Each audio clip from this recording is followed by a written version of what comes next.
इंदिरानगर परिसरातील वन संपदा सोसायटी जवळ शुक्रवार रात्री घडलेल्या 20 वर्षीय वैष्णवी आवारे हिच्या निर्गुण हत्येप्रकरणी संशयित असलेल्या साहिल अशोक लावारे याचा काही तासातच मृतदेह आढळून आल्याने संपूर्ण परिसरात एकच खळबळ उडाली आहे। शुक्रवार रात्री 10:30 वाजता वैष्णवी आवारे हिच्यावर धारदार शस्त्राने हल्ला करून तिचा गळा चिरण्यात आला होता। या घटनेनंतर संशयित साहिल अशोक लावारे घटनास्थळावरून फरार झाला होता।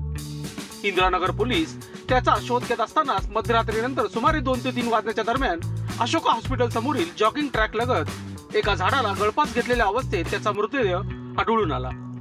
हत्येच्या काही तासातच संशयिताचा मृतदेह सापडल्याने या प्रकरणाला वेगळे वळण मिळाले आहे। प्राथमिक माहितीनुसार हे प्रकरण प्रेम संबंधातून घडल्याचा संशय व्यक्त केला जात आहे। मात्र यामागील नेमके कारण, हत्येचा घटनाक्रम आणि साहिलच्या मृत्यूचे नेमके कारण अद्याप स्पष्ट झालेले नाही।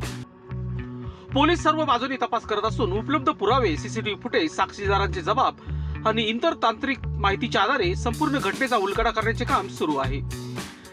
साहिलचा मृत्यू आत्महत्येमुळे झाला की इतर कोणते कारण आहे याबाबतही पोलीस तपास करत आहेत। या दुहेरी धक्कादायक घटनेमुळे इंदिरानगर परिसरात भीतीचे आणि तणावाचे वातावरण निर्माण झाले असून पोलिसांनी नागरिकांना अफवांवर विश्वास न ठेवण्याचे आवाहन केले आहे। वृत्तसंकलन विभाग, इंदिरानगर, नाशिक। लोकांनी लोकांसाठी उचललेले अस्त्र म्हणजेच लोकशास्त्र न्यूज।